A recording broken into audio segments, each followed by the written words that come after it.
made it. Oh my goodness, let me put on my shoes. Welcome. This is 100 Huntley Street. And no, Greg, the quirky camera guy, is not going to be hosting. God, I still have my job. You're actually taller with your shoes on. I am taller with the shoes. I really am. Aren't you glad for your cardio training? Yes, a great exercise this early morning. We're so glad that you've joined us today. Yeah. I have a question for you. Have you ever been in a desperate situation where you just weren't sure how it was all going to turn out? Kind of like this morning. Yeah. You weren't sure how it was going to turn out. Well, we'll be chatting with a young woman who was in that place but made it through to the other side. Hey, have you heard the popular song Say Something? Chris Stapleton, Justin Timberlake. Yeah. Kind of will be summing up. You've been talking with Pastor Jensen Franklin, and one of the lyrics in the song, sometimes the greatest way to say something is to say nothing at all. Oh, and someone else, so we'll be talking about that, how to say nothing at all. Okay. And someone else who likes to say nothing. Here's our guest Bible teacher, Phil Calloway. I've been married 32 years, but I have to be honest, about 28 real good ones. I know a few guys who have committed more relational errors than someone whose whiskers I shave each morning. I can be critical, demanding, and impatient, all before breakfast. My wife, one of the kindest people you will ever meet, admits to me that she lacked the courage to confront me for years. She needed something to spur her on. One day, a huge neighbor dog strolled into our yard. Our Shih Tzu lunged at it like a mouse at an elephant, frightening the poor animal away. My wife smiled at this, and then she lunged at me. Understand, I live in a world of words. I am constantly reading, writing, speaking. Ramona is quiet. When she speaks, she often struggles for the right words. It's frustrating for her. As the youngest of 7, her role was silence, and when she said, "Pass the salt," she said it 11 times before being heard. I, on the other hand, have no trouble speaking up. In fact, by the end of a conversation, I've sometimes said things I didn't agree with. But listening, that's another matter. Have you noticed that a dog doesn't say much? Maybe that's why they make such good friends. After Mojo attacked that monster dog, Ramona and I argued. I presented my case brilliantly, arguing the merits of my point of view. She was silent, and then she lunged, punching me on the shoulder. It wasn't a gentle love tap. It contained all the force of the words she wished she could use. I had it coming, and for a change, I was speechless. "You can argue circles around me," she said. I don't care if you're right. Your words hurt." If that isn't a turning point in a guy's marriage, he's an idiot. I said nothing for a while. Then I moved toward her and said, "I'm sorry. Don't touch me," she said. "Don't think of it. Just leave me alone. We'll talk again, maybe in August." I went out for another walk with the dog. I told Mojo thanks a lot, but I was thankful. This dog showed my wife that there's a time to growl. This dog showed me that if you want to love someone, listen to them. Hang out with a dog and you learn that nothing is often a very clever thing to say. All right, thanks, Phil. Great having you on the program this week, and always good food for thought there. And I was thinking of my daughter's dog, Rory, a little French bulldog, and love taking her for a walk. And I can talk to her, and she doesn't talk back to me. And I think that's why there is a special relationship that we have with our pets. And also thinking, too, you know, how many times have we said something, go, "Oh, I wish I could take that back." You know, when I was first getting into radio, we, of course, record things on the reel-to-reel tapes. And if you said something wrong, you wanted to edit it out, you just rolled it back and then cut it. Well, often we say something, it's too late. And I did hear it said years ago, that's why we have 2 ears and 1 mouth. Listen more, talk less. So words are important, absolutely. Things we say, things we don't say. Pastor and author Jensen Franklin has something to say as well. And here's Maggie to find out what. I hope all this month you've been blessed by the segments that we've been doing with Pastor Jensen Franklin on this great new book, Love Like You've Never Been Hurt. Now, today we're talking about something that can be a little, something that's challenging, I think, for all of us. Sometimes we feel like we've forgiven somebody, but deep down inside, maybe we haven't. Right. And, you know, if the way that you know that you've forgiven someone, I think I've said this before, is if you hear their name and you don't get angry. Mm-hmm. Another way is what you say. You know, your tongue is a revealer of your heart. How you speak, you really can't disguise that. That out of the abundance of the heart, the mouth speaks. If you look up the word nitroglycerin, if you look up the word nitroglycerin in the dictionary, it will say a substance used to blow up bridges or heal hearts. Because if somebody's having a heart issue, they'll give them a nitro pill. So your words are like nitro. Your words can build bridges, or your words can blow up. Your words can heal hearts, or it can blow up bridges. And it's all up to how you speak. The Bible said death and life are in the power of the tongue. What are you saying? You know, if you speak to the fool will stand up. If you speak to the king in your children, the king will stand up. If you speak to the fool in your husband, the fool will stand up. If you speak to the king in him, the king will stand up. It's all in your words. Don't use your words to blow up bridges. Use your words to heal hearts and reconcile relationships. Yeah, that's a good challenge. Maybe we've used our words in opportune ways, or we've called our children names. You're just like your father, or you act just like this person. And it's not really supporting them, and it's not really showing them love. This is a good challenge today. Thank you so much, Pastor Jensen. Again, the name of the book is Love Like You've Never Been Hurt: Hope, Healing, and the Power of an Open Heart. The human heart was created with a great capacity to love, but along with that comes a great capacity to feel pain, wounds from those who are closest to us. Can you relate? Do you need your family to be reconciled? Do you have relationships that are breaking your heart? How long has it been since you spoke to somebody you care about? You need the book, Love Like You've Never Been Hurt. I wrote it with you in mind. I believe God has a now message for your life. Fight for your marriage. Fight for your children. Fight for your grandchildren. Fight for peace. Fight for restoration, reconciliation. This is no time to give up on your family. If you'll read this book, He'll give you a blueprint plan of what happened for me and my family. I know God can make happen for your family. We'll send you a copy as our thanks for a suggested gift of $50 or more this month. This is a 100% viewer-supported program. We can't do it without you. To enjoy more of 100 Huntley Street, please call with your donation today, 1-800-265-3100, or visit crossroads.ca/donate. I don't know about you, but I'm just a tad convicted listening to that. You know, how many times have we said something, again, we regret it, we've hurt somebody. I know, being married now for, almost 35 years, there are times when, I've said something to Arlene, I go, why did I say that? And then there's other times I felt an emotion, I wanted to say something, I was able to practice some self-control, which by the way is fruit of the Spirit, and then I said something positive, and it just made the thing just settle down. We have that power, and like as Pastor Franklin was saying, we can either build or blow up bridges, or we can heal hearts. And I don't know about you, but I want to be on the side that heals hearts. And again, this is a great book, Love Like You've Never Been Hurt. If we really want to be the people that Jesus wants us to be, to bring glory to Him, we have to work on our forgiveness, reconciliation, all those kinds of things. So again, it's a very important book. Get it today. Well, our next guest is a beautiful young woman who found herself on the outs with her family because of her life choices. Here's Maggie to find out why.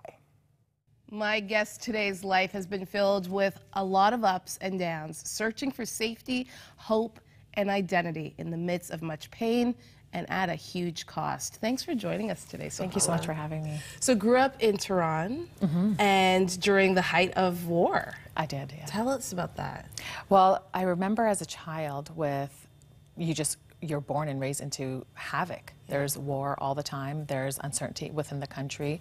And I remember as a child going through places with my parents, and you always heard it in the backgrounds, hearing the war sirens and just how hard it was.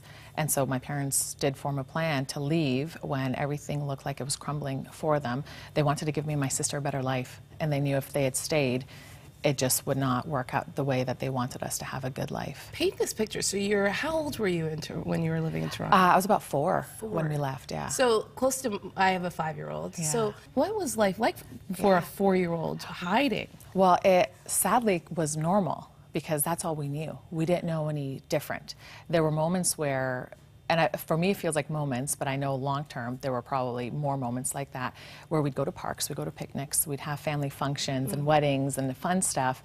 But the trauma of being terrified, or like sitting in my grandmother's house watching TV, and all of a sudden the house starts to shake and all the cousins and the kids are running into the doorways or under the stairs to hide, that overshadowed the joy. You know, it overshadowed life in itself. And it's what you became accustomed to know, that is what life was. So you just accepted it because that's all we knew. There wasn't anything different. And faith construct in your family, what was that? What was your Yeah, so I grew up in a Muslim house, but my parents were more liberals. So they didn't like the fact that their country had fallen under an Islamic regime all of a sudden.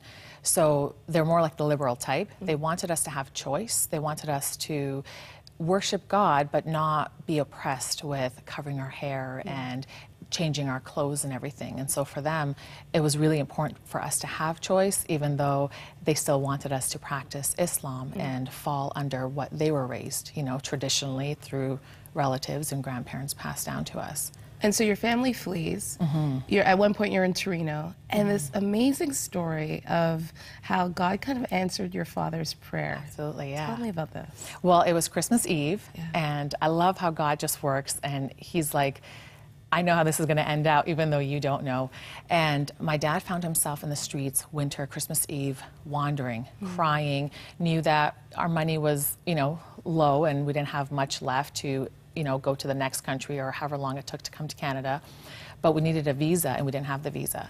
And every day he would go to the embassy to get the visa, and every day he was denied.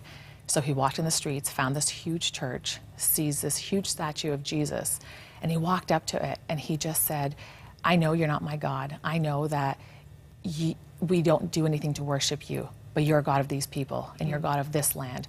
And I'm asking you to help me and my family out. And because I know you will, to honor you, I'm going to light a candle each year on the eve of your birth. He lit the candles, completely overwhelmed with emotions, left, and the very next day he went back to the embassy, and without even a blink of an eye, we had our visa. We were on our way to Canada. And since then, every year my dad did honor that, and he lit a candle every year. And now my husband and I, with our children, we continue that on. We light a candle every Christmas Eve, and we just give honor and glory to Christ for doing what he did for us. So you enter into Canada, this brand new country, but start struggling with identity issues to the point where you want to take your life. I did. It was hard. I felt like a black sheep growing up. I felt like I didn't belong within my own family. And it wasn't because I didn't feel loved or I wasn't loved, but I was different. I always tell people I was more Canadianized. You know, my sister and my brother wanted to hold on to our traditional roots, to be Persian, to practice our faith, which was fine. But for me, all my friends, like they went to Persian school. I never did. I wanted to stay in, you know, the playground or go out with my friends and have fun.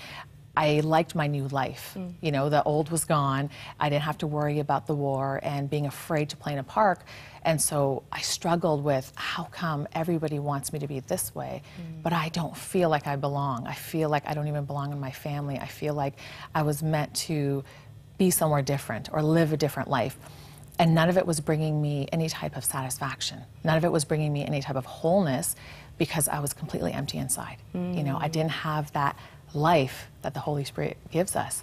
And I just set out for a quest to learn, and through wrongful teachings and wrong friends coming into my life, I contemplated committing suicide numerous times. And every time I came so close to it, I couldn't. There was this deep heartache within me that was like, no, you can't, you can't. You just need to wait for me, you can't. And I'm so thankful that I never did. I'm so thankful I never went as far as I did, and I just stayed true to waiting for the Lord until he showed himself to me. Well, when we come back, Sohala is struggling with her identity when she meets a young man who changes her life forever. We'll be right back.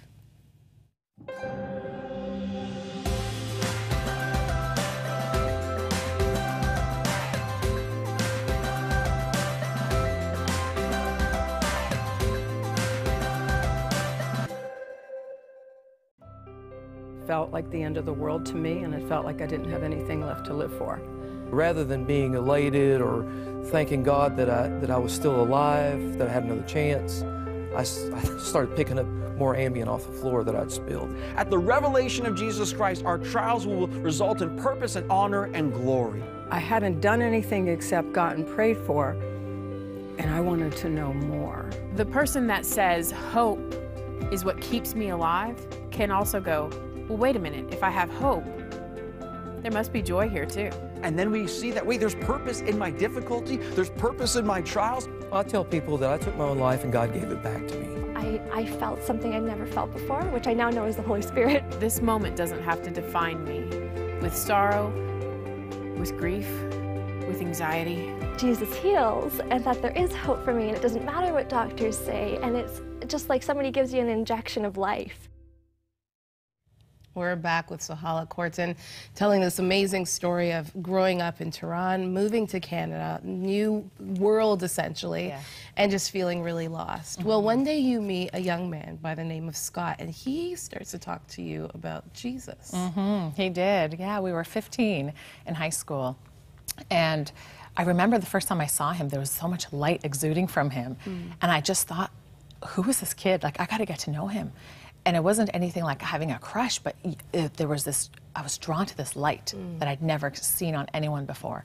And so, lucky enough for us, every class that we had that first year, we were in the exact same class together, except our homeroom. And we had a friendship. We based it on a really good, solid friendship, getting to know each other, talking. And he started telling me about Jesus.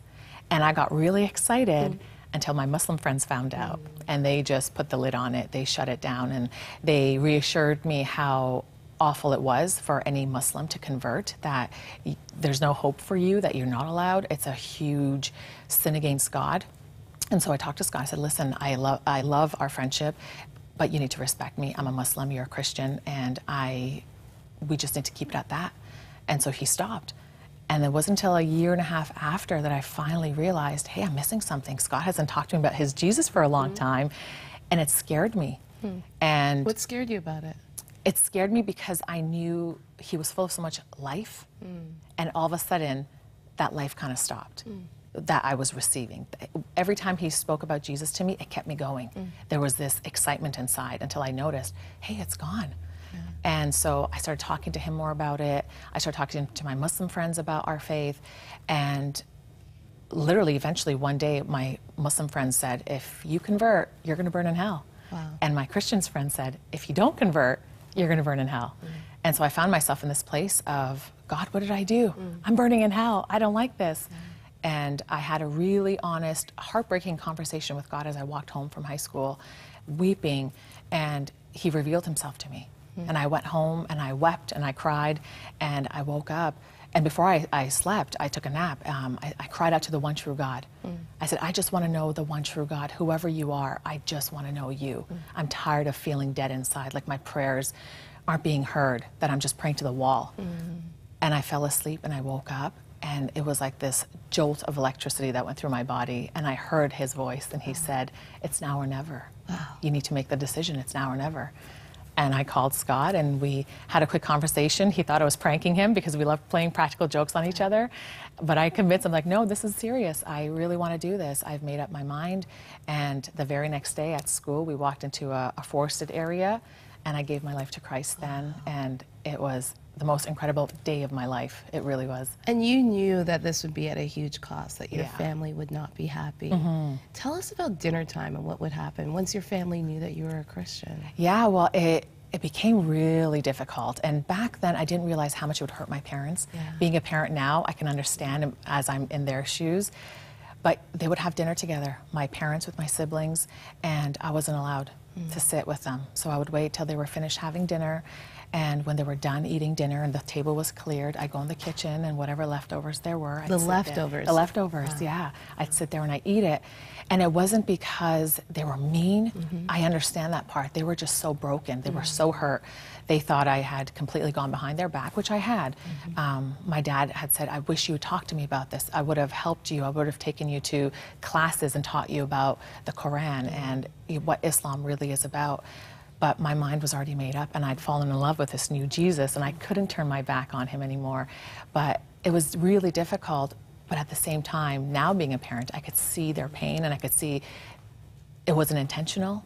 they just didn't know how to deal now with a child who's completely turned their back on a faith that they followed for hundreds of years through past generations. You're now married to Yes. Scott. Yes, that's, yeah, we are. We've been married for almost 14 years now. Yeah. And what was it about that Jesus? What is it about that Jesus that you decided that, yeah, I'd have to give up a family, I'd have to give up all of those things in order to follow him? You know, he made me feel whole. He made me feel like I finally belonged. I belong to this family now. My whole life I was the black sheep trying to find my place, and he showed me my place. He showed me that I have a place with him, right in his heart, right on his lap, to sit with him, to laugh with him, to cry with him, that he really is my best friend. You know, even in my darkest moments, I could sit and cry, and it's as if you and I are sitting here talking to each other. He's that tangible to me. And I can't turn that back for anything. I can't give it up, you know? Thank you so much, Sohala. Thank you for having me. This is awesome. Oh, I love what Sohala said, and I hope that resonates with you. There is room at the table for you as well. There is room at Jesus' table for you as well. If you don't know him, if you've heard a lot about this Jesus guy and you want to know more about him, please do call our prayer lines. They're at the bottom of our screen, 1-866-273-4444. You know, maybe you've made a mistake in your life. Maybe you've wandered off. Know that Jesus is standing there literally with open arms, just wanting you to say yes to him, and he will embrace you and take you in. So please do call our prayer lines. They'd love to get you connected. They'd love to pray with you so that you could accept Jesus into your heart. They'd love to get a Bible into your hands and connected with other Jesus followers that love him just as much. Stay with us. We'll be right back.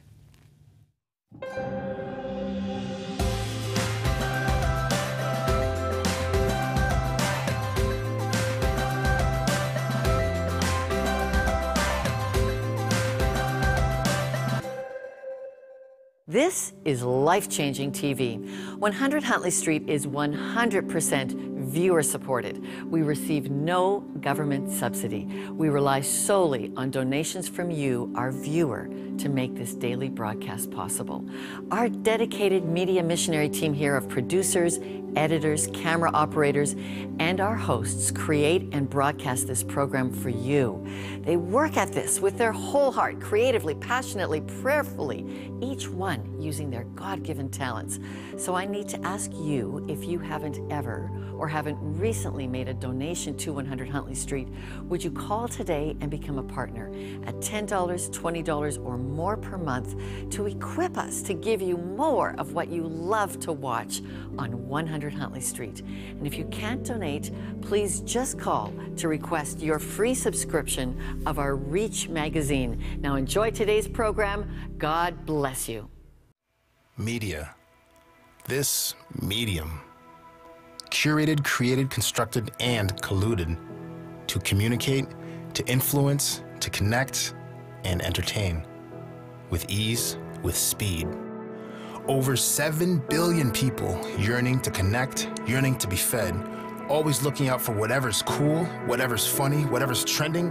The medium is the message, but are we receiving the message? When everything is constantly moving, constantly changing, there is one thing that will not change, one thing that will outlast our lives, one thing that lasts longer than time itself, one thing that knows no bounds, no status, no color. That one thing has a name. As missionaries, we are here to share that one name, Jesus. Using the ease and speed of media to spread light to the lost, to communicate, to influence, to inform, to connect. We are media missionaries. I was raised in a family that loved Islam, and I was taught to love Islam. I was taught to love Allah. But concomitant with that was a belief that Islam was a religion of peace. And so when I saw things happening in the news overseas as a child, I thought, that's not my religion. It didn't really strike home until 9/11 when you had to deal with it, and I realized, well, these people really did claim to be Muslim. So that was such a stark contrast to the Islam that I knew. I have made a friend who specifically had accepted Christianity a few years prior, And he began answering my questions, and I began challenging him some more, and I learned about the Bible. I learned that it was reliable. It took us a long time to actually investigate the manuscript evidence. We looked at the history, and I realized that no, the Bible has never been changed in any way that is uniform and undetectable. We know exactly the historical origins of the scripture.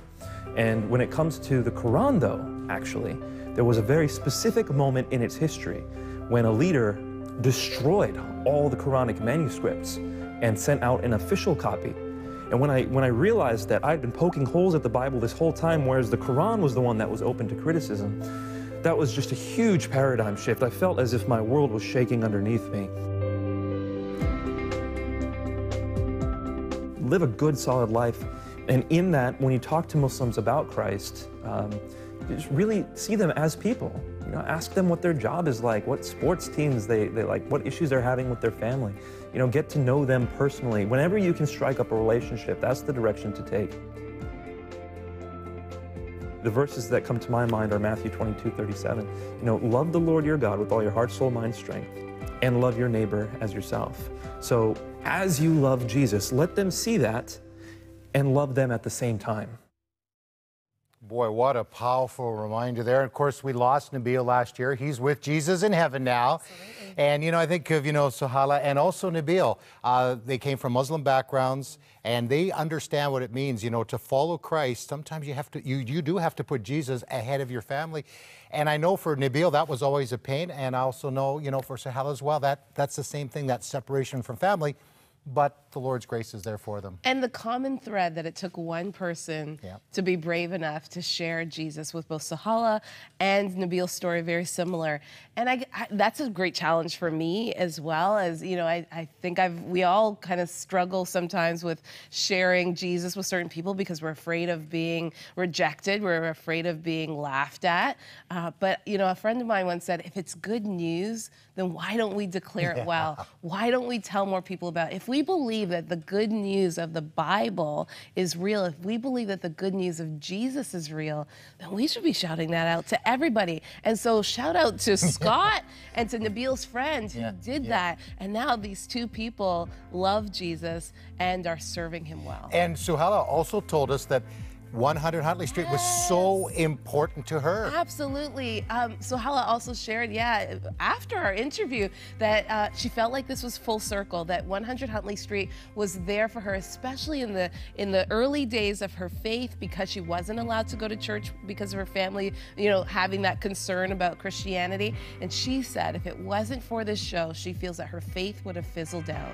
And now she's serving in ministry, her husband's serving in ministry, and that's because of you. That's because of those of you who have been partners with us faithfully, planting a seed. And you planted a seed in Suhala's life, and now we get to see the fruition of that. And you know, we would never say that 100 Huntley Street replaces the church. Absolutely. We're a part of the church, but there are many people. I have my Aunt Linda in Birch Hill, Saskatchewan, because of health issues, can't get to church. She watches us every day except... Hi, Aunt Linda. Hi, Aunt Linda. And for all of you that can't get out, and for those of you who support this, that's why we do this program, to bring spiritual encouragement and nourishment. Thank you for all you do. Bye. Have a great day. See ya.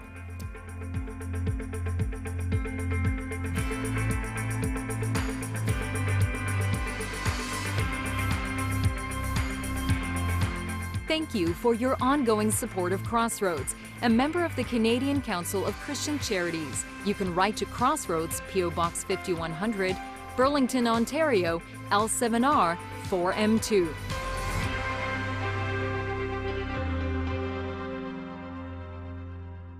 This program sponsored in part by DL Deeks Insurance, home of the Evangelical Group Plan. For quality